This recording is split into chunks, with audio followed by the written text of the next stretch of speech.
know I was invited to talk about Plato. I'm not sure that when I'm done you think I was talking about Plato, but I do want to show you. This was a present. A student that graduated last semester brought me this. When I shared this with my puppy, he just sat and stared at it for several minutes. Then he took one of the legs and he just sort of dragged it away. And I suspect after you hear what I don't have to say about Plato, you may want to do that as well. But let me start by, here's a bust of Socrates, you may know. And here's a bust of Alcibiades. Socrates, Alcibiades. Not to put too fine a point on it, in Meno, it's already gone haywire thanks to Michelle. So, not to put too fine a point on it, in the Meno, the main interlocutor of Socrates compares Socrates to this, both in beauty and other respects. This is a torpedo fish. It's as close to Greece as I could find. I believe this is a Corsican torpedo fish. I will tell you that there is actually an academic article about torpedo fish, and as a way of the intertextual understanding of the way the ancients talked about torpedo fish, and as a way of doing history of philosophy. Meno remarked that Socrates resembled this torpedo fish in looks and other ways. Who is beautiful, Socrates or Alcibiades? Here, from Plutarch's Lives, is a vote for Alcibiades. It is not, perhaps, material to say anything of the beauty of Alcibiades, only that it bloomed with him in all the ages of his life, in his infancy, in his youth, and in his manhood. I suppose, though, even a passing familiarity with the Platonic dialogues typically leads one to cast a vote for Socrates as the beautiful one. Alcibiades might be beautiful of body, but doesn't even he attest, through Plato's dialogic character invention of him, to the inner beauty of Socrates?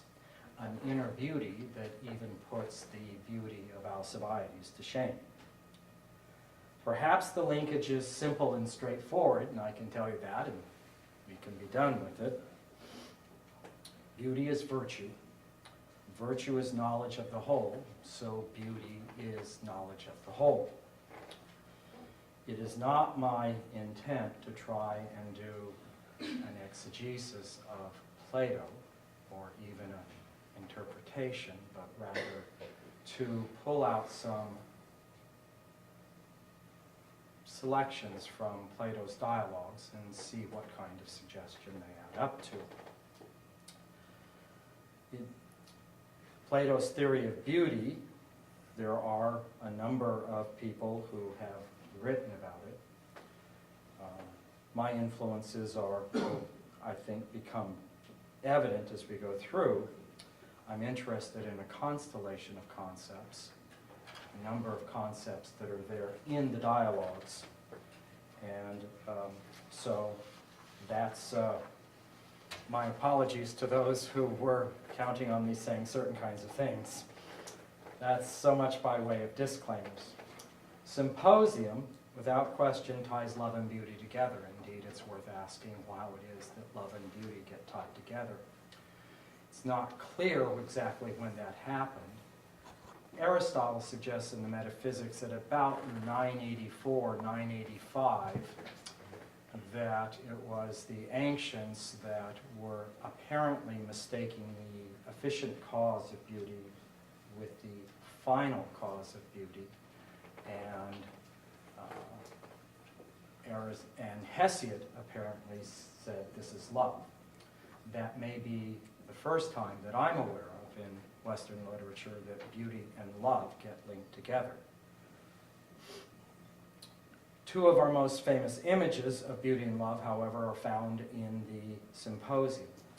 Apollodorus' second-hand recounting Socrates' recounting of Diotima's, I'll call it a lecture, on love finds its ultimate expression in an image, beauty itself, or an ocean, or a sea. Following Socrates' speech, we find Aristophanes trying to interject, or to object, as the case may be. He is unable to do so because of Alcibiades' party crashing. One commentator remarks that the Platonic avatar of Aristophanes is thus silenced. But that invites the question, why Plato, the actual Plato, apparently wanted to silence Aristophanes.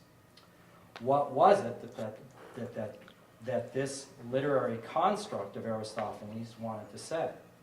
Or to put it another way, what was it that Plato left unsaid on behalf of Aristophanes?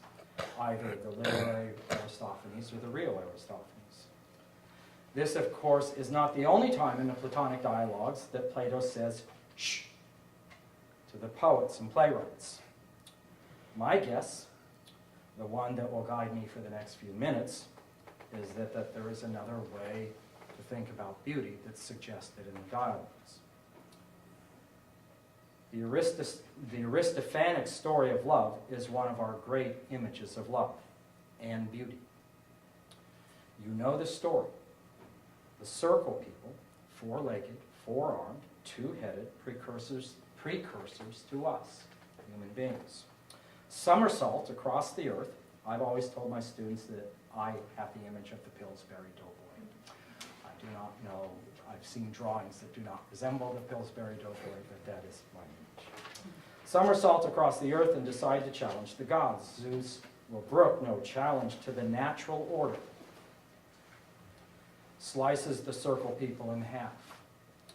Fearing that this cut might bring about the loss of praise for the gods, Zeus has Apollo turn their heads around facing the cut, and Apollo sews up the cut, tying it together at the navel.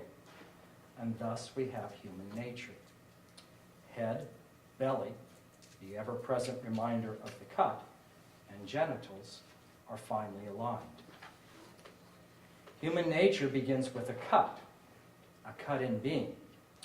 No doubt it is merely coincidental that the 20th century theorist, philosopher, psychologist, Jacques Lacan, links beauty with a cut in being. More interesting is the mythic reaction of these newly created human beings.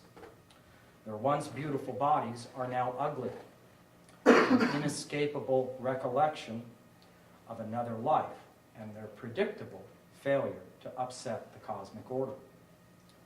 The mythic Aristophanes pronounces that human being, the descendants of this divine and cosmic cut, are now coincident. To be human is to long for a return to the whole. That is, the aim of love is the overcoming of the ugliness and the neediness that now defines human nature. Perhaps a little less coincidental than Lacan's observation is C.S. Lewis's observation in his little book, Four Loves, when he remarks that divine love, the unconditioned love of a divine being, is a reminder of our essential neediness.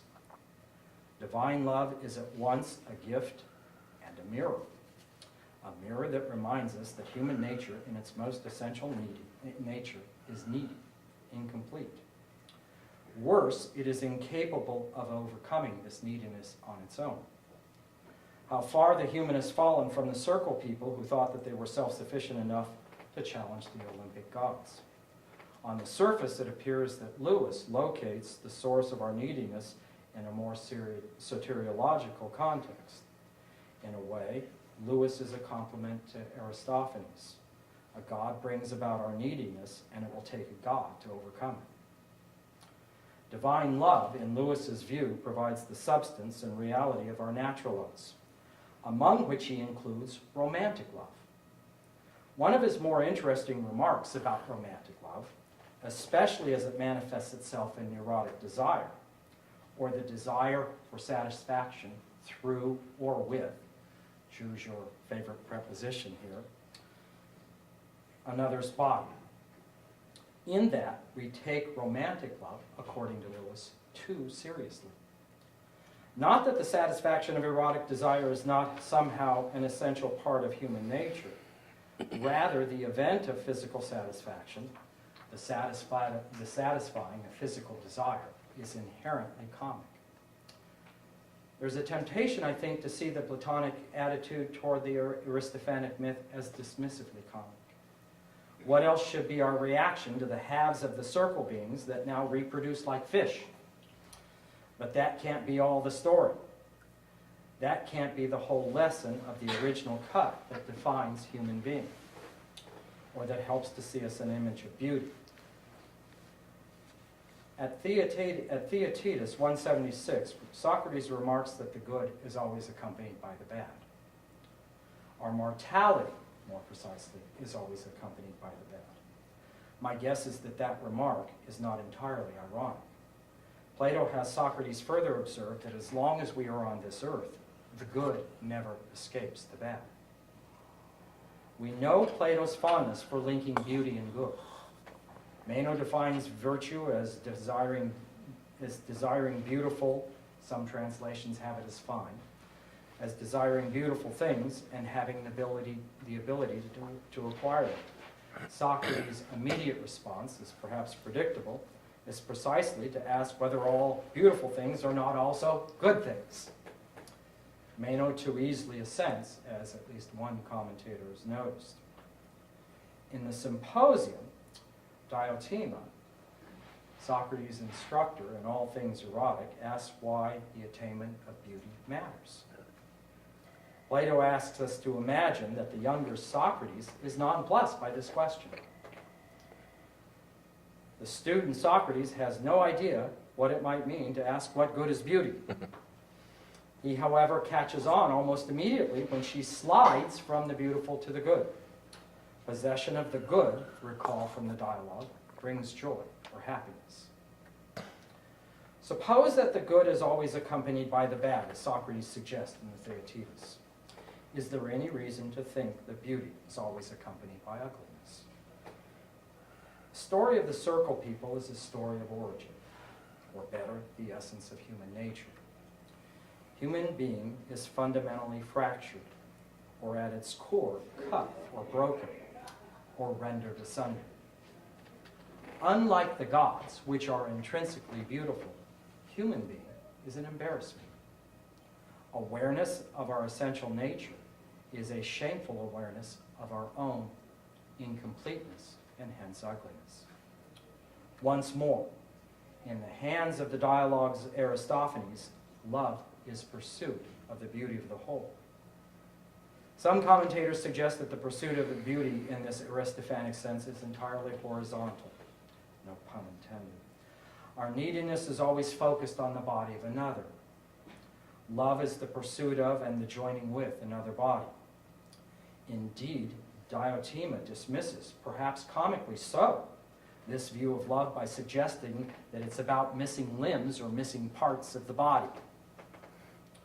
There is no transcending element, according to some, in this Aristophanic notion of beauty, no rising above or overcoming the human condition, which Theaetetus reminds us is always accompanied by the bad. The official pronouncement, official in shutter quotes, of Plato on the Aristophanic myth of human nature, of love in pursuit of the beauty of the whole, then, is the myth that does not bring us closer to the good. Socrates' relating of Diotima's climatic lesson on the nature of love presents us with a series of images of the genuine or real object of love. This ascent, again, ascent is in shutter quotes, this ascent is preceded by Diotima's loose constellation of beauty, good, and immortality. Love, we learn through Socrates' recounting, is the desire for the beautiful. Love itself is neither beautiful nor ugly, but rather a daemon, a spirit intermediate between human beings and the gods. This kind of spirit, Jonathan Lear remarks, is something that could not possibly be. Parenthetically, it is worth asking, if love is the spirit that links the beautiful gods and human beings, what does that tell us about human beings? Diotima has encouraged Socrates, as we saw, to link the beautiful and the good. and human nature wants the good, always. Hence, human nature desires immortality. The most common and most natural image of immortality is reproduction through the creation of children. But this is not the only image of immortality we are given. Indeed, Socrates tells us that the aim of love, according to the true sophist, the way he refers to Diotima at one point, is to give birth in beauty. I can't find wide agreement among translators or commentators about how we are to understand this remark. It might mean that beauty is the motivation, or it might mean that human beings strive for immortality by creating beautiful things. Or it might mean that beauty is both the motivation and the aim. Or perhaps it is the beauty of the dialogic encounter in which one gives birth to the ideas in the soul of another.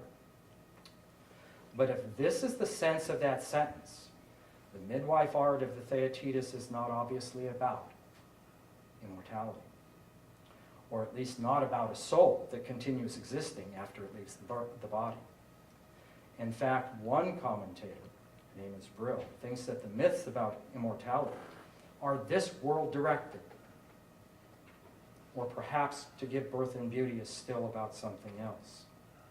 The images of the aim of love in Diotima's lecture are a varied lot, although they are not entirely unpredictable given what Plato writes elsewhere.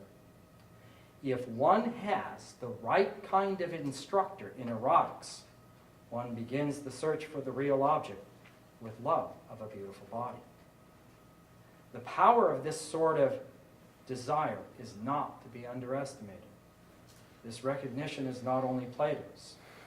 A remarkable Sanskrit poem. Let's see if I can make it. No, that's not a Sanskrit poem. This one, which has echoes of Aristotle in it.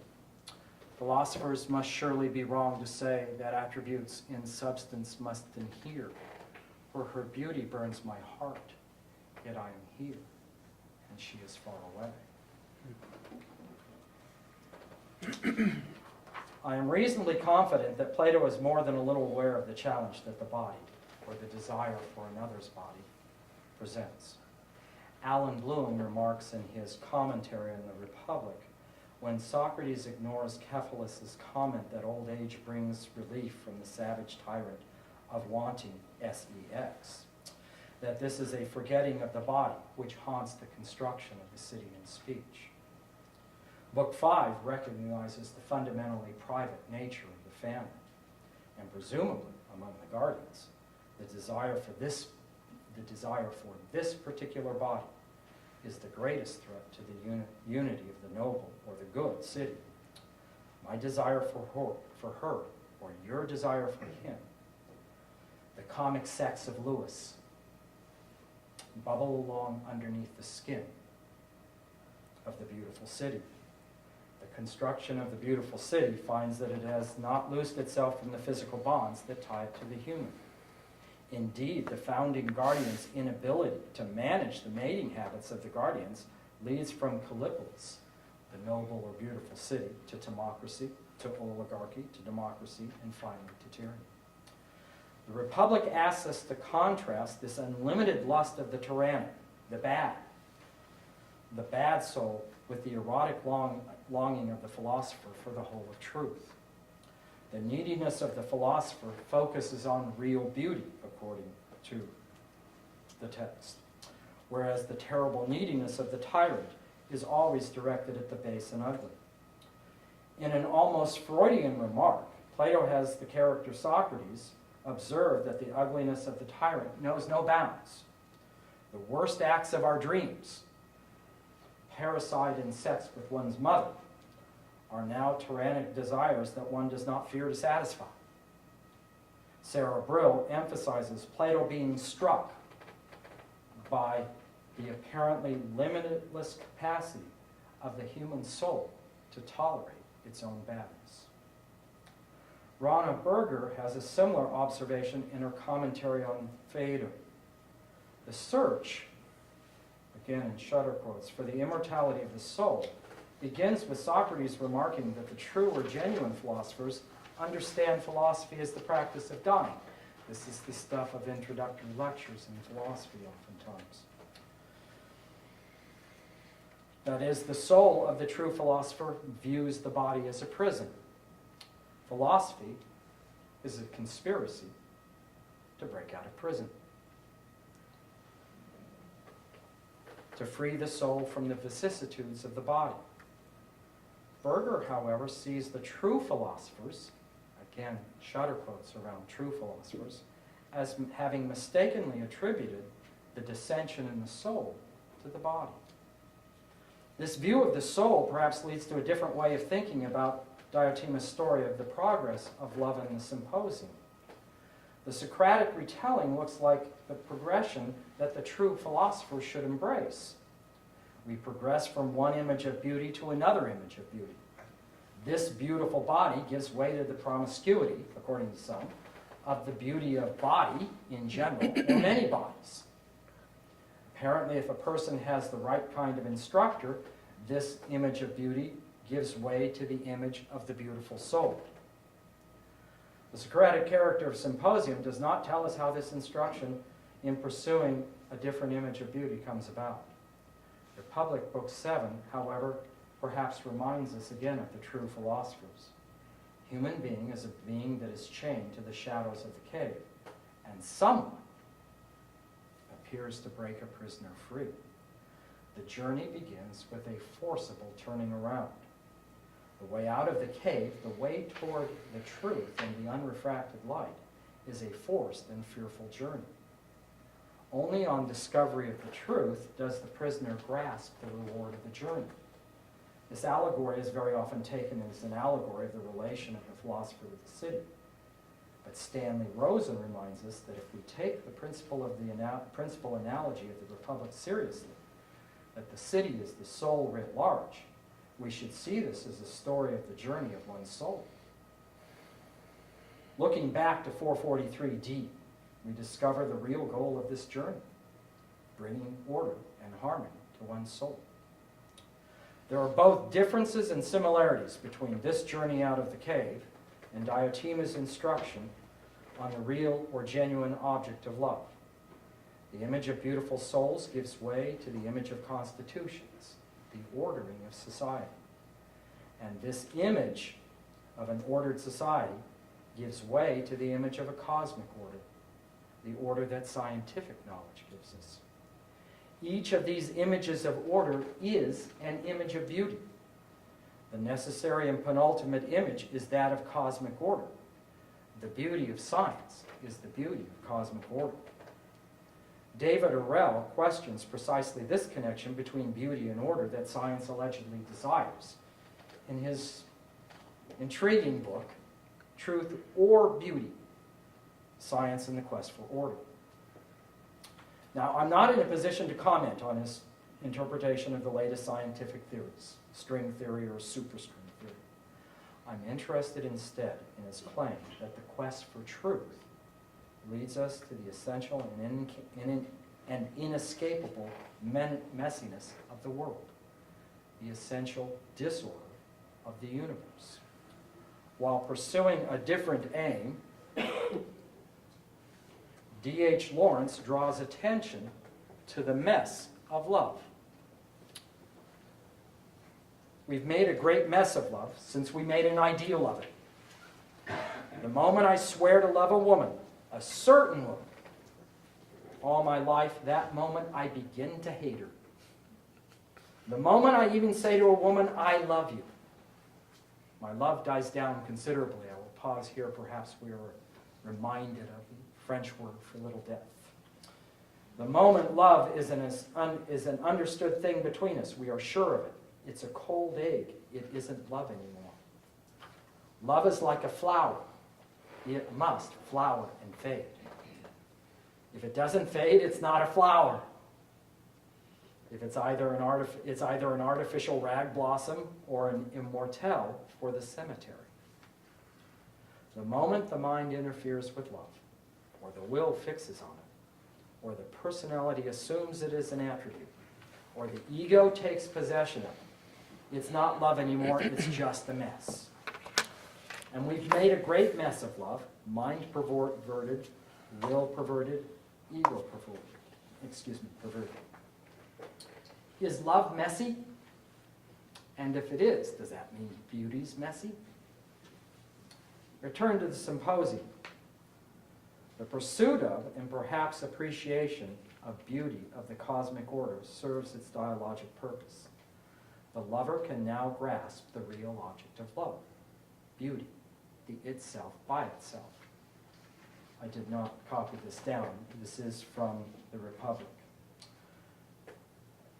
This is Diotima, or Socrates recounting of what Diotima I said in the Republic Symposium. And turning his eyes toward the open sea of beauty, he will find in such contemplation the seed of the most fruitful discourse and the loftiest thought, and reap a golden harvest of philosophy, until confirmed and strengthened, he will come upon one single form of knowledge, the knowledge of beauty I'm about to speak of. Whoever has been initiated so far in the mysteries of love and has viewed all these aspects of the beautiful in due succession is at last drawing near the final revelation. And now, Socrates, there bursts upon him that wondrous vision, which is the very soul of beauty he has toiled so long for. It is an everlasting loveliness which neither comes nor goes, which neither flowers nor fades, for such beauty is the same on every hand. I do not know whether D.H. Lawrence was thinking of this passage when he wrote the poem. But a few lines later, Diotima tells Socrates that this progression is the only way toward the sanctuary of love. There are various textual hints that might lead us to suspect that the only way to achieve knowledge of beauty, whatever it is not the way that can actually be completed by human beings. The someone who frees the prisoner, the right kind of instructor, where are such guides to be found? On Diotima's telling, the soul finds beauty by reaching toward a cosmic order that culminates in an apprehension, a knowledge of limitless beauty. As the soul becomes more ordered, more divine, real beauty, knowledge of beauty, comes into view. But I want to return to Aristophanes. Remember that he was silenced as Socrates finished recounting Diotima's reconstruction of the beauty that love strives for. He was silenced by Alcibiades' entrance. Plato's Alcibiades is one of the most memorable examples of the mess of love that we have in literature. And he is thus a memorable example of the ugly, of the tragic, of the comic, and the aspirations of the human desire for beauty.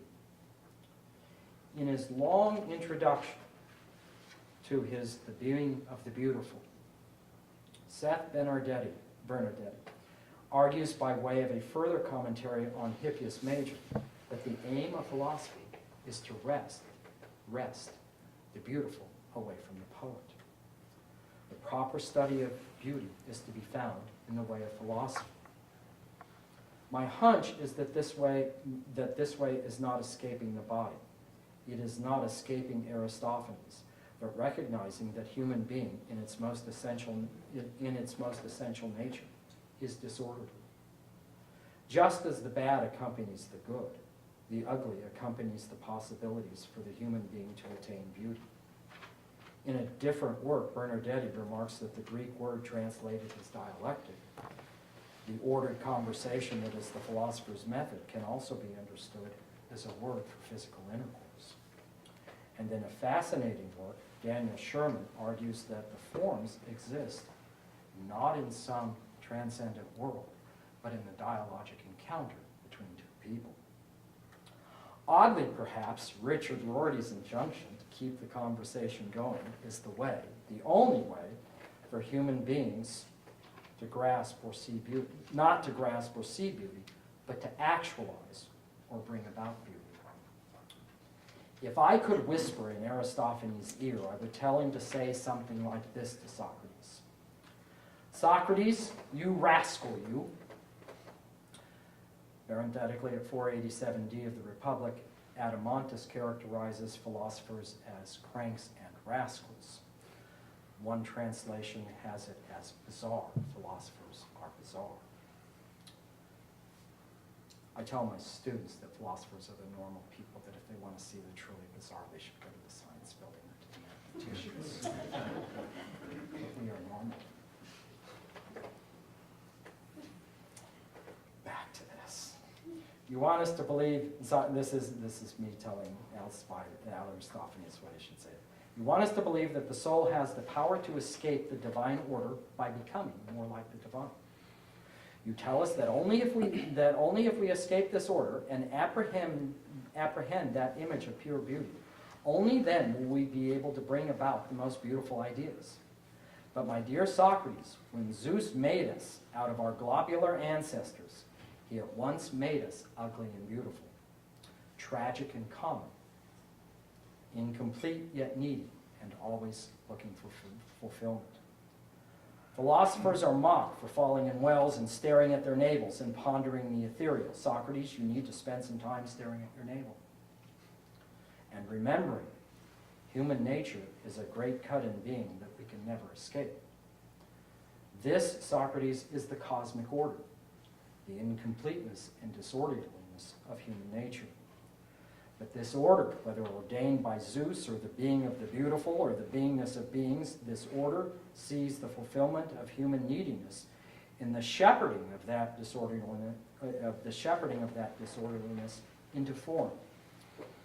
Socrates, I will tell you why love for another body, the desire for children, or searching for physical laws and image of beauty. Because it is a drawing together of the materials that our messy and at times ugly nature and the world around us give us. We search out the other, and our dialogic encounter with that other, whether realized in the beauty of physical intercourse or the political intercourse that leads to beautiful constitutions or scientific discovery, expands the horizons by bringing beauty where before there was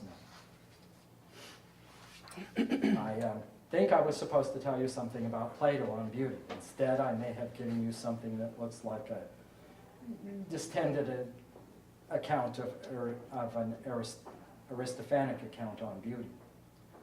We are forever reminded of the cut, the essential incompleteness, the disorder, the ugliness of human nature, and at the same time, given the possibility of bringing form to parts of it. Beauty is at once a terrible reminder of the essential incompleteness of human nature and a recompense for our needy and disordered condition. Okay, so I'm supposed to talk on Plotinus. Now, Plotinus, in his massive work called the Enneads, actually wrote two complete treatises on the nature of beauty. So we have a lot of material from Plotinus where he talks about beauty.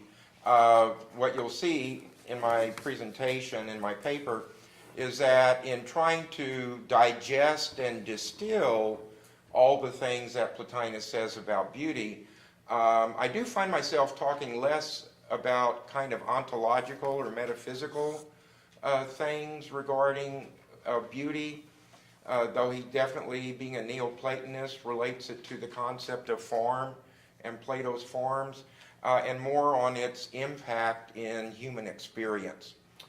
Okay, so here's my attempt to distill Plotinus for you. The world can sometimes seem a dreary, ugly, or certainly a humdrum routine place. Our life in it sometimes seems one of toil, tribulation, tedium, disappointment, and sometimes even misery. Our world and life in it can sometimes seem, in essence, is devoid of beauty. The value and power of beauty and our desire and need for it is therefore centrally important to Plotinus's philosophy. He tells us, quote, "This is the spirit that beauty ever induces, wonderment and a delicious trouble, longing and a trembling that is delight." That's the effect of beauty. This Dionysiac exultation that thrills through your being, this straining upwards of all your soul, this longing to break away from the body and live sunken in the true self. that is the effects of beauty. And equally important for Plotinus, for one who understands the true nature of beauty, who has truly experienced beauty, the world and life in it is hardly as my opening Jeremiah describes it to be. So what is Plotinus' understanding of beauty, and why its importance and effects in human experience and psychology? The 19th century romance novelist Margaret Hungerford famously wrote that beauty is in the eye of the beholder. Plotinus could not disagree more. He states in contrast that, quote, those who have actually known beauty judge it to exist for itself and not for them. As in the charm of the natural world, its beauty belongs to the possessor of it, namely the natural world. The experience of beauty, of course, surely lies within us, but beauty itself, for Plotinus, is an objective feature of the world and of things within it. To get at that, Plotinus asks in one of his treatises, quote, what is it that attracts the eyes of those to whom a beautiful object is presented, and calls to them, lures them towards it, and fills them with joy at the sight of the beauty? Plotinus' answer to this question is actually introduced by his critique of the Pythagorean theory of beauty. For the Pythagoreans, the experience of beauty is a response to something's proportion or symmetry, or more generally, its compositional pattern. And they conclude from this that beauty is a property that supervenes on symmetry or pattern. That, in other words, an object is beautiful because it has symmetry. Plotinus rejects this Pythagorean theory for several reasons, including, he says, symmetry or pattern is a function of the relationship between parts in a complex whole. A beautiful object, however, Plotinus says, is equally beautiful as a whole and throughout its parts. It is, as it were, beautiful all over, and not just somehow in the relationship between its parts. Moreover, Plotinus adds, objects which are not complex wholes composed from distinct parts may also be beautiful. He gives as examples a lovely color, a piece of gold, sunlight, virtues in the soul, and abstract thoughts. And picking up on these last examples, he wonders why symmetry could even, what symmetry could even mean in such potentially beautiful things as modes of life, social customs, or knowledge, and in general beauties of the soul, which he espouses the Platonic doctrine are in fact more beautiful than anything material. Rather, Plotinus argues, even in the case of beautiful material things, however, their beauty, quote, is something which we become aware of even at the first glance.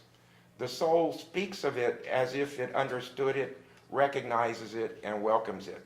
Our explanation of this is that the soul, since it is by nature what it is, and related to the higher reality in the realm of form and being, when it sees something akin to that, or a trace of its kindred reality, is delighted and thrilled, and returns to itself, and remembers itself and its own possessions, end quote. Indeed, for Plotinus, what is akin to the soul, in the higher kind of reality in the realm of being, is, he explicitly tells us, Platonic form. Accordingly, he tells us, quote, we maintain that the things in this world are beautiful by participating in form.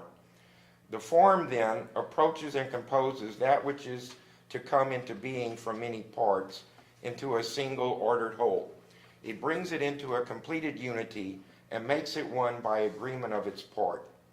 So beauty rests upon a material thing when it has been brought into unity and gives itself to a whole and parts alike. So then the beautiful body comes into being by sharing in form which comes from the divine. I don't want to get into here comparing Plotinus's theory to the Pythagorean theory. Perhaps more important is Plotinus's resulting understanding and account of our experience of beauty. Plato's account of the human soul as he expresses it in his Phaedrus, where he compares the soul to a divine chariot, looms large in Plotinus's Neoplatonism and in his understanding of our experience of beauty. On Plato's account, the human soul is akin to his eternal forms, and in his chariot simile, in fact, originates in the realm of the forms, from whence it descends into the material world, where it associates with a particular physical body. Though Plotinus never references Plato's Phaedrus or implores the charioteer image himself, for him too the human soul is akin to the realm of the eternal forms, and its relationship to a particular body has it descended from its more authentic, truer, prior metaphysical state of existence. And we have seen Plotinus say, our experience of beauty is partly a function of the delight and thrill a soul feels when in perceiving some object, it therein sees or recognizes something also within it akin to the higher realm, to the realm of eternal form and prior existence. Do animals, Plotinus doesn't ask this, it occurred to me to ask it in talking about Plotinus. Do animals other than human beings experience beauty? Plotinus, I think, would say no. The experience of beauty for Plotinus is an additional, a more advanced or higher sort of experience than simply sense experience itself. Even though in the case of beautiful material objects, it accompanies or supervenes on sense experience. For Plotinus, the experience of beauty occurs when one not only sees some object and judges it to be, say, a human being, but, he says, quote, pronounces the judgment that it is beautiful by fitting the beautiful body to the form in itself, and using the form to judge the beauty as a ruler judges straightness. And this higher, more advanced mode of experience implies the likewise higher, more advanced nature of the human soul, and represents for it a higher form of experience. Plotinus says, quote, the awe and the stirring of passion towards beauty are for those only for those already in some degree awakened and knowing to the higher realm, end quote. And nor is it, even in the case of experiencing the beauty of a beautiful object, the sensible content of the experience that accounts for the delight and joy and passionate thrill and longing which Plotinus ascribes to the experience of beauty. But in it, the recognition of form and the relation of the material object to a higher realm. And indeed, he says that since with respect to material bodies, our experience of beauty is based on our memory or recollection of higher form than the material world, our experience of that higher form is also a purer and more thorough experience of beauty itself. He tells us of someone who is able of knowing the eternal realm independent of the material realm, quote, to one that shall know this vision, with what passion of love shall he not be seized, with what pang of desire, what longing to be melded into one with that realm, what wondering delight. He will be flooded with awe and gladness, stricken by a salutary terror, he calls it, end quote. Here we do also see how, indeed, Plotinus also establishes kind of connection between eros and beauty. Eros is the desire for him to meld with, to become one with, an object that we recognize to be beautiful, whether it's a physical thing, whether it's a soul, or whether it's the absolute beauty of eternity. We wish to become one with it.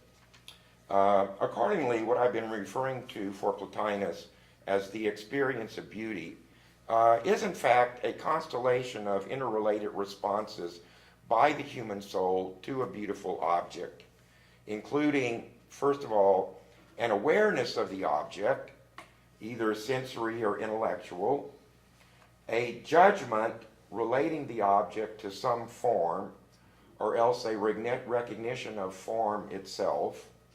Thirdly, an affective experience of enjoyment, joy, gladness, delight.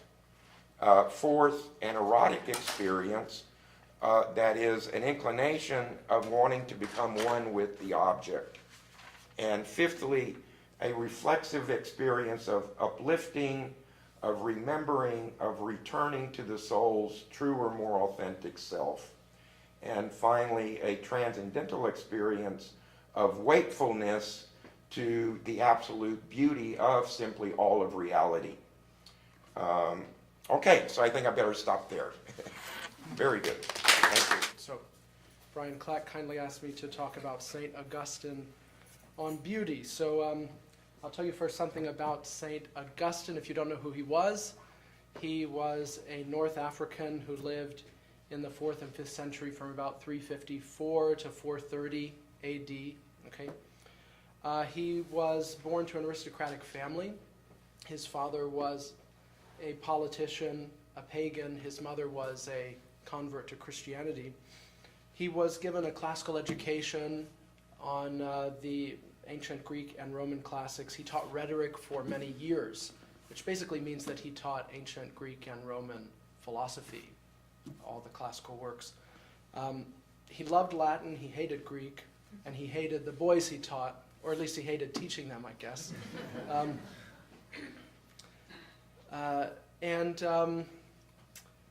Anyway, he eventually converted to Christianity after a life of dissipation, which he details in his most famous work, The Confessions. So that is the first autobiography, I think, written in the West, Augustine's Confessions. And anyway, he eventually is ordained a priest and becomes bishop of a place called Hippo Regius, and that's why he's called St. Augustine of Hippo. So he was the original hipster. And you could say that Augustine was the first medieval philosopher. He's typically taught as the first medieval philosopher. Why? What makes someone a medieval philosopher? Well, you could say he philosophized during the Middle Ages. Well, when was that? Roughly from, I don't know, the 5th century to the 15th century. It's like 1,000 years. Very diverse time. So you could say that he sort of sets the agenda for much of what follows, but it wouldn't tell you much about what his thought is like or what medieval philosophy is like. So what is medieval philosophy? I would say this. Medieval philosophy is the philosophy done in the times and places in which the ancient and late ancient Greek and Roman philosophical patrimony was explored and developed in a new context, a religious context, dominated by the three major Western monotheistic religions, Judaism, Christianity, and Islam. That is the single longest definition of medieval philosophy ever. But I'll say it again. It's the philosophy done in the times and places in which the ancient and late ancient Greek and Roman philosophical patrimony was explored and developed in a new context, a religious context, dominated by the three major Western monotheistic religions, Judaism, Christianity, and Islam. And that's what makes Augustine a medieval philosopher. He's trying to take the best of what he finds among the ancient philosophers and late ancient philosophers and develop it in light of his new faith commitments as a Christian. And you can see that in his approach to beauty. He's most influenced by Plato and by Plotinus, which is why I'm billed last on this program. So think about Plato's world and the place of beauty in it, and then you can see how Augustine takes that view and transforms it in order to make it better fit his own interests as a Christian philosopher. So Plato's world. Plato basically divides the universe in two, all right? There's this world of our experience, all right, full of material things, particular, changing, temporal, contingent, all right? And Plato says that there's another world, an immaterial, transcendent world, a world of the forms or ideas, he calls them. This world is populated by immaterial, immutable, necessary, eternal, and universal exemplars or standards or models of all of the things in this world. All right? So whereas the things in this world are passing and changing, limited and material, the world of the forms is a place of eternal standards, you could say, eternal models or exemplars. And that's where Plato locates beauty.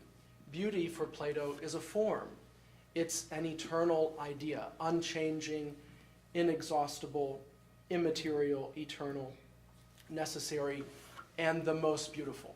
And every beautiful thing in this world is a reflection somehow, some limited reflection of that most perfect form of beauty itself.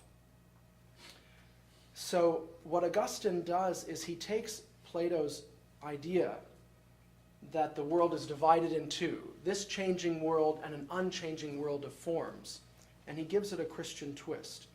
So Plato's forms or ideas in this kind of immaterial heaven become in Augustine's hands ideas in the mind of God. All right? For Plato, God is a demiurge who creates the world. Plato recognizes a creator. But he says, look, at the time of creation, the world was a mass of chaotic matter. And the God, the demiurge, looks to the realm of the forms, gazes upon the eternal standards of things, and then puts order into the chaos of matter by making those material things into the things that they are as a reflection of the eternal forms that the Creator looks at. But the Creator has to look to the forms which transcend even the Creator. They are higher than the Creator. They're standards to which the Creator must conform, to which the Creator's mind must be subject in the creation of the things in this world. Augustine says, no, that can't be right. Why? One, because there are no standards above God.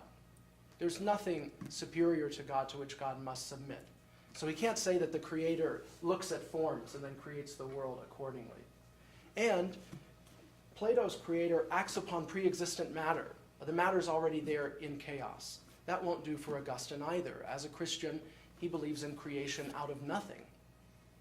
So instead, what he says is the forms, the eternal standards of things, the ideas, the models that everything in this world reflect must be a reflection of God's ideas. God is the Creator, and he creates this world according to his ideas. The ideas are still eternal, immutable, necessary, immaterial, and they're still the models or standards or exemplars of everything in this world. But they've become ideas in the mind of God, who creates the whole world as it is, out of nothing. What that means then for Augustine is that everything in this world is somehow a reflection of God. Everything in this world is somehow a reflection of an idea in the mind of its transcendent Creator. And that means that everything in this world somehow tells us about God, and we can trace back, as it were, the good things or the good features of this world back into God as their ultimate source. And this is particularly true of beauty. So what Augustine would say is that beauty itself is God. God is the beautiful one. God is beauty itself. And everything in this particular world is beautiful by reflecting the beauty of God, its Creator. So that's the metaphysical story, you could say, about what beauty is. Beauty is God, beauty itself. And every beautiful thing in this world is beautiful insofar as it reflects the beauty of its Creator, of God. That's the metaphysical story. Maybe I have some time. It's quite remarkable because Augustine thinks that everything in this world must be beautiful. Everything is created by a beautiful God. God doesn't make crap. Everything, he thinks, is beautiful. Even vice. This is incredible. But even our worst habits, even our vices, he thinks, are somehow a reflection of the beauty of God. I was just looking at this. I have my colleague, Michael Kelly, to thank for reminding me of this passage. But it's just amazing. He says, even our specious vices have a flawed reflection of beauty. This is from his Confessions. And the beauty is the beauty of God. Listen to this. How does every vice reflect God? Pride imitates what is lofty, but you alone, he's addressing God, but you alone are God most high above all things. What does ambition seek but honor and glory? Yet you alone are worthy of honor and are glorious for eternity. The cruelty of powerful people aims to arouse fear. Who is to be feared but God alone? What can be seized or stolen from his power? When or where or how or by whom? Soft endearments are intended to arouse love, but there are no caresses tenderer than your charity, and no object of love is more healthy than your truth, beautiful and luminous beyond all things. Curiosity appears to be a zeal for knowledge, yet you supremely know all. Again, he's addressing God. Ignorance and stupidity are given the names of simplicity and innocence, but there's no greater simplicity than in you. And what greater innocence than yours, whereas to evil men their own works are damaging. Idleness appears as desire for a quiet life, yet can rest be assured apart from the Lord? Luxury wants to be called abundance and satiety, but you are fullness and the inexhaustible treasure of incorruptible pleasure. Prodigality presents itself under the shadow of generosity, but you are the rich bestower of all good things.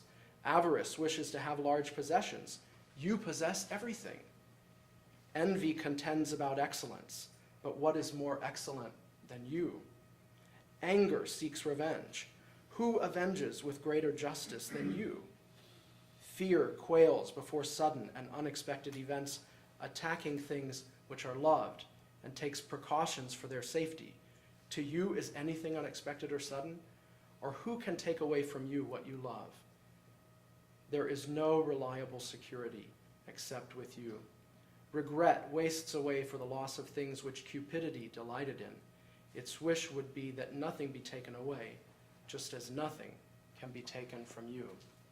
It's remarkable. He thinks that everything reflects the beauty of God. Even our vices, our worst characteristics, are still, in spite of ourselves, an imitation of beauty itself, God himself. Okay. So, in the time I have left, I want to tell you a little bit more about how the things in this world reflect the beauty of God. Like I said, Augustine thinks that everything is beautiful. And so you can ask, well, how then do they reflect God's beauty? What is it about each one that does so? And you could expect that the answer would differ from thing to thing. I just gave you a catalog of vices, and it reflects God in a different way. So you might think that each beautiful thing reflects God in a different way. And you'd be right about that. But there are still some general features of things that Augustine would say are the ways particularly that they reflect the beauty of God. So I want to give you those few things in the time I have left. And I think I still have a few minutes. Okay. Yes. So 4 things about the things of this world that make them beautiful, Augustine would say, that make them reflect the beauty of God. 4 things: number, form, unity, and order. Okay? Let's take number first. This is strange. Augustine thinks the whole world is full of numbers. All right? Everything is made up of numbers. Right? And it is beautiful because of its numbering, because of the numbers that it has or embodies or represents. Now this is probably a very odd notion. It's a Platonic idea. Get it? It's a Platonic idea taken up by Plotinus. He thinks that beauty is about number and that everything is numbered. But you can see it most especially with something like music. Augustine wrote a whole book on music, or 6 books actually, on music. And he gives this analysis of the beauty of number. And think about the numbers of which you're aware as you listen to a song, right? The beauty of a song can be analyzed in terms of the numbers involved, right?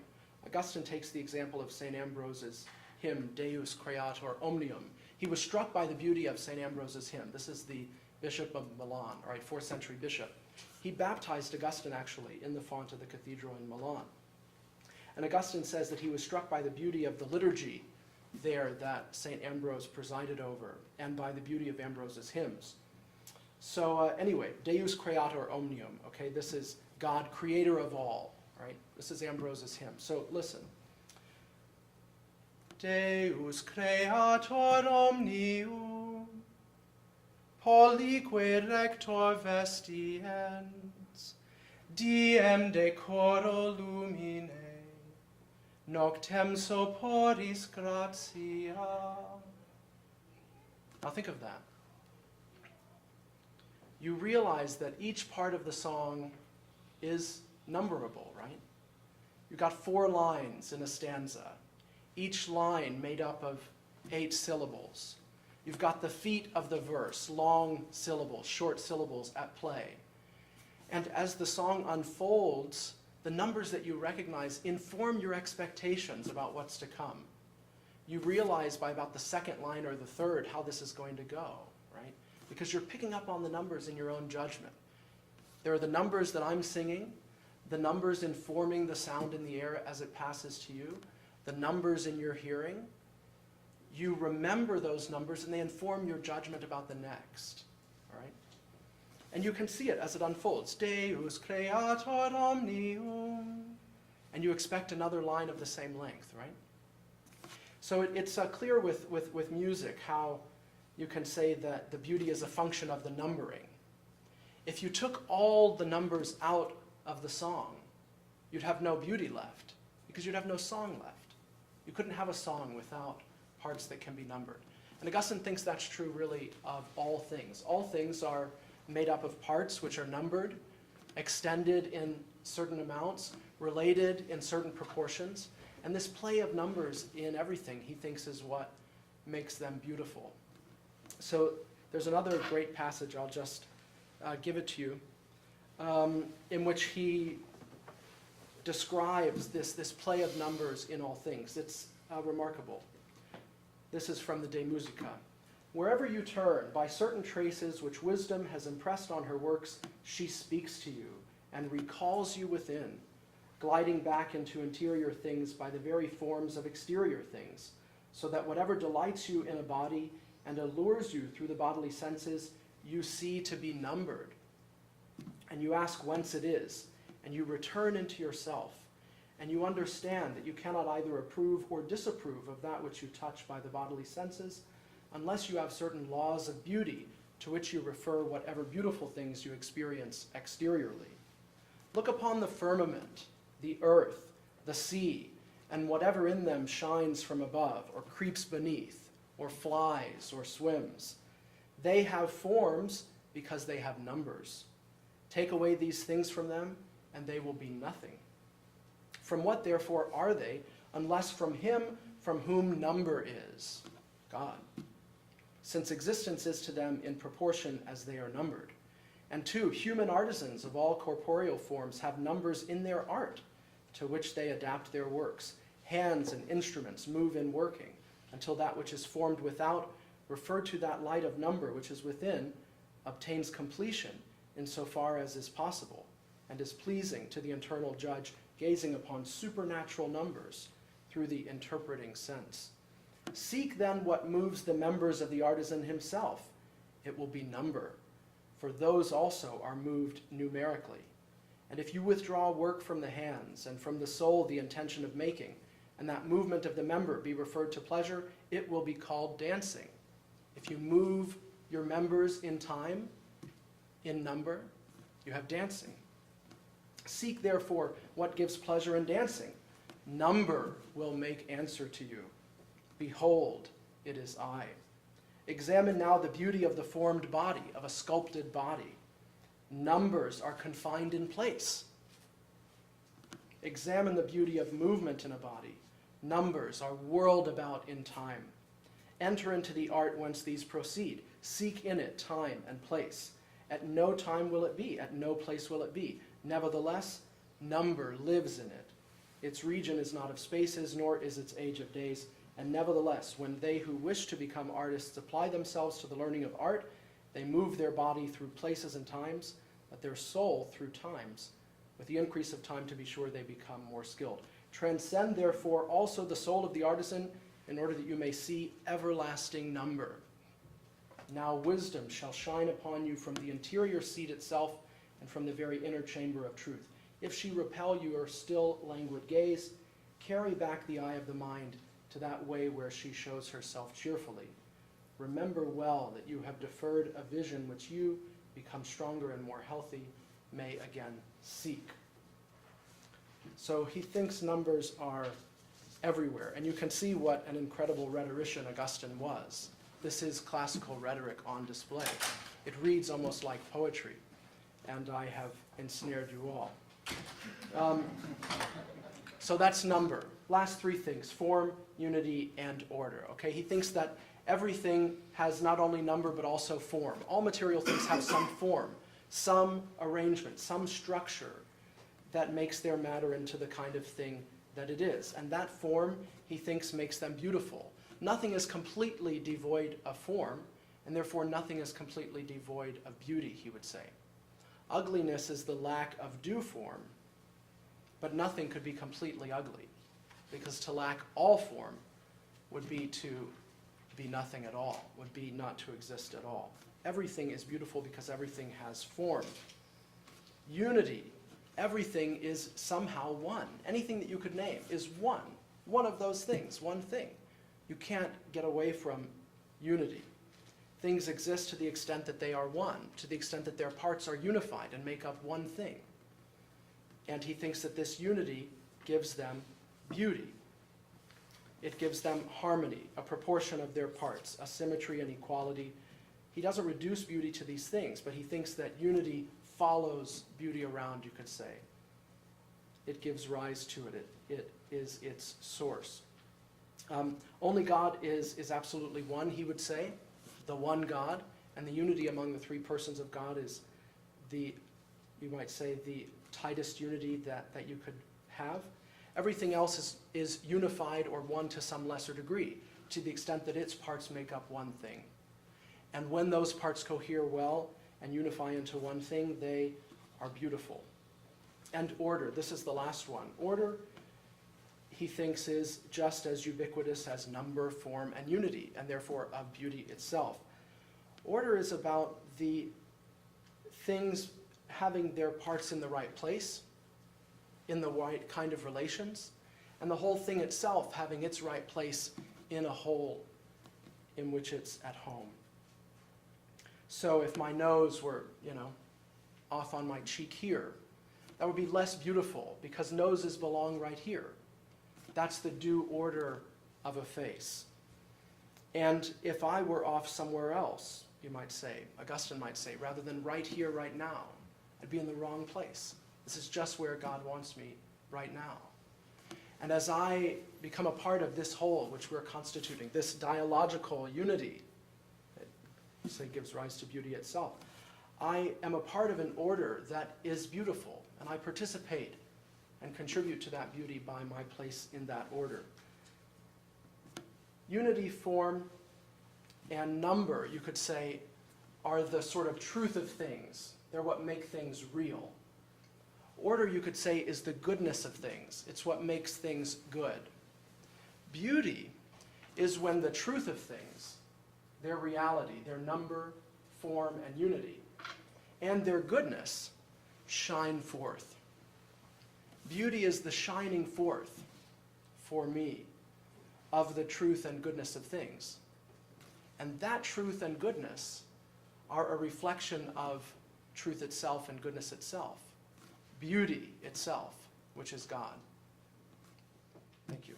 Go ahead. I have a response.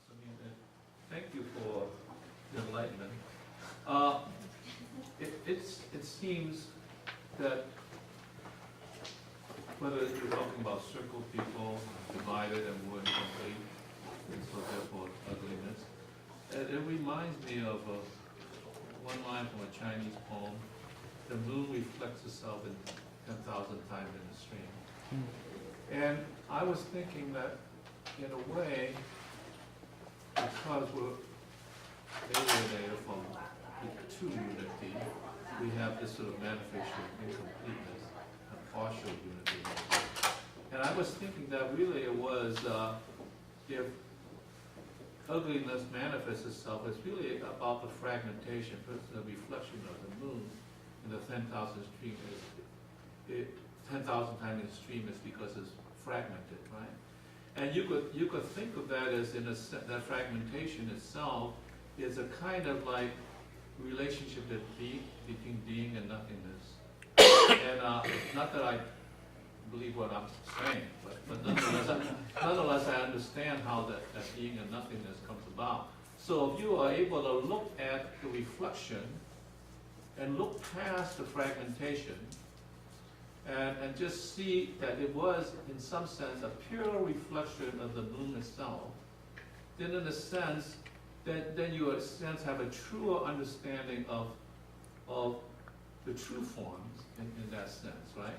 And so in that sense, if you could eliminate the nothingness from being incorporated into being, you don't have to talk about ugliness. Ugliness is actually the relationship of the nothing that arises from the fragmentation, right? And so in that sense, it kind of leads me to Sartre. I mean, like, so in that sense, if you truly have come closer to the form, and I think because our mind, our understanding cannot ever really totally appreciate that, we have a better connection, I guess, through beauty, to that understanding of the whole, even though that whole is fragmented, either in the circular people being cut up, or in the fragmentation that comes about in the reflection. Would you say that that's really kind of a classical interpretation, what you guys been talking about, all three of you actually? It's certainly true for Augustine. He would love your talk of fragmentation. This is one of the primary themes of his Confessions. He thought that his life before his conversion, this life of immorality and debauched dissipation, was a life of fragmentation. And he saw his conversion as a process of self-reunification. He says to God, "You stitched together the strands of my being." That was his conversion, from fragmentation to unity. Yeah, sure. yeah, right. Plotinus very much has this idea that when we experience something we call beauty, when we have a beautiful experience, when we have an experience of beauty, that at once that directs us to recognize the goodness that is in this world, but directs us to something higher as the source of it. It's what really awakens the soul, he says, and gives it the thrill of its authentic being. So yes, I appreciate very much what you're saying. Indeed. So in a way, beauty has a way of calling to us, even though we do not understand the whole, and none of us has the power, because in some sense its form is deposited in the thing, whereas like I think we're more disconnected from truth and rationality in a way. Right? Yeah, So, yeah. It's both healing. It's kind of paradoxical because the experience of beauty is both a healing experience, but at the same time an awareness that we're not quite whole yet, that there is something more yet for us to achieve, to arrive at. So it's both healing, at the same time we realize that there's a greater health awaiting or available for us. thank you. I saw some other hands. No? Yes, please. I had one for Dr. Nevitt, real quickly, maybe quick. Basically, you talked about the Platonic forms being God's ideas in Augustine's version of it. Yeah. And what is it that makes beauty God itself as opposed to an idea of God? Oh, excellent question. I should have mentioned that. The answer is the doctrine of divine simplicity. So Augustine thinks, and this is true of the whole classical theistic tradition actually, that he sort of inaugurates, that God is absolutely simple. God has no parts, God has no properties, God has no divisions within himself at all. And so what that means for Augustine, his classical way of putting this, is God is what he has. So God has these ideas, but because of God's simplicity, he must actually be those ideas.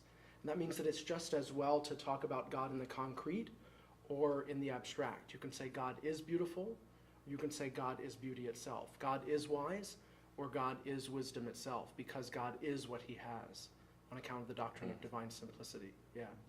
I think there's also a reflection in St. Augustine also, as you were getting at, of a principle in Plotinus that Augustine read.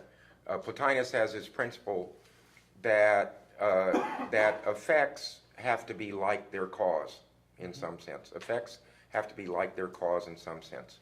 So if something is true about an effect, it must be true in some superior way about its cause.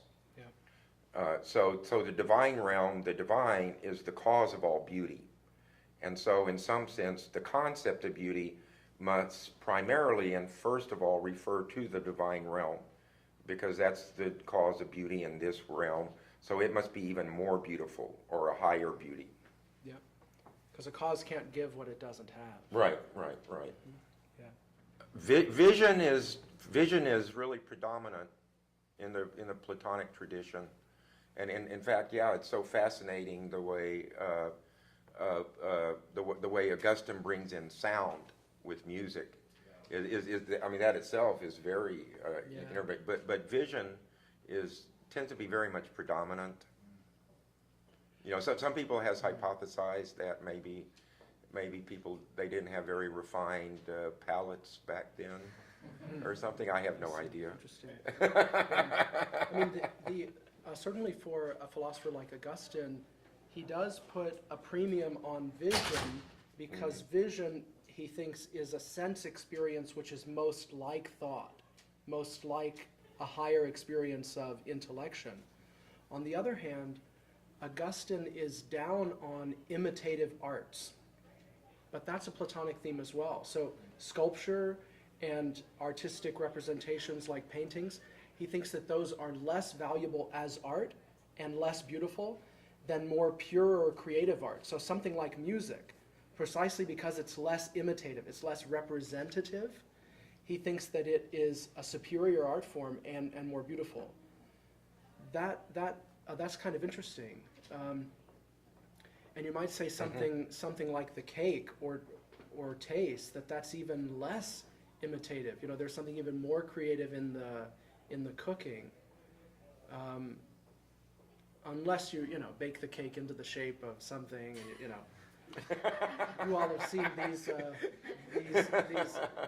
horrors. Mickey Mouse cakes. Yeah, exactly. But of course, those are ugly. It's because they're cheap imitations. Mickey Mouse cake ugly? Yeah. Okay. Oh, yeah. Well, not completely ugly. Oh, okay. Nothing is, but yeah. Right. Yeah. Which actually Plotinus would agree with that as well. That Yeah. that when we call something ugly, and when we've thought of something ugly, the most we can mean by that is that, in some sense, it's less beautiful than something else. But the only thing that it could be less beautiful than is something that's closer to the divine. Yeah. Yeah, it's too bad. Augustine wrote an early work on beauty, De Pulchro et Apto, on the beautiful and the fitting, or the apt, but it's lost. So our best source for his views on beauty comes from the De Musica, and of course their number dominates. I mean, the first 5 books on music actually are horrible. Even Augustine thought they were horrible. It's this long analysis of meter, classical meter, all of the numbers involved. I mean, it's just excruciating. Book 6 really gets interesting, though, and Augustine thought that was the only real book of value there. But it's too bad we don't have the earlier source, because it'd be interesting to see what he says about beauty in some other context where other concerns aren't really driving the discussion. Yeah. That's too bad. Super interesting. So when I heard you sing it, just kind of reminded me, this is purely anecdotal to some extent, but sometimes there's something about song and various forms of music that I've always kind of had a hard time wrapping my head around in terms of a kind of affective experience, that it really gets into you. Right? I mean, in the way that visual things that are beautiful, at least in my experiences, don't get into you, but if you're listening to a really wonderfully constructed symphony or aria, it just gets in you, right? I mean, it kind of has a pulsation that it produces in you at an effective level. The beauty of it is it has a kind of immediacy that's unavoidable. like as a contrasting example, like a really awful smell, you know, you just kind of can't avoid it. But, Yeah. So, but like the vision metaphor is dominant, and yet like at an effective level, Mhm. think about beauty in these other registers, and again, your song kind of made me think about this, like it just penetrates you, Yeah. and you can't escape it, it's interesting, anyway. And Augustine recognizes that, and it was actually a source of concern for him. He was worried about the use of music in prayer, because of course all these prayers are set to music. You've got the singing of the Psalms. And Augustine was concerned that he was more delighted by the music than by the truth of the texts he was singing. And he said, if you get yourself in that position, it would be better to recite the text rather than sing it, until you can purify yourself, as it were, and love the truth of the text more than you love the beauty of the music. Yeah. No, this could go on for much longer, but we are unfortunately out of time. I'm sure you'll be hanging around to take individual questions. Sure. But it just remains for me to say thank you so much for kicking off the series of panel discussions on beauty. Please come and join us next week. It's art next week, isn't it? Music, beauty and art next week. Where topics considered beauty and ugliness will be addressed. So, Cool. It will be fascinating. So thanks for leading us on in such a profound and beautiful way. Sure.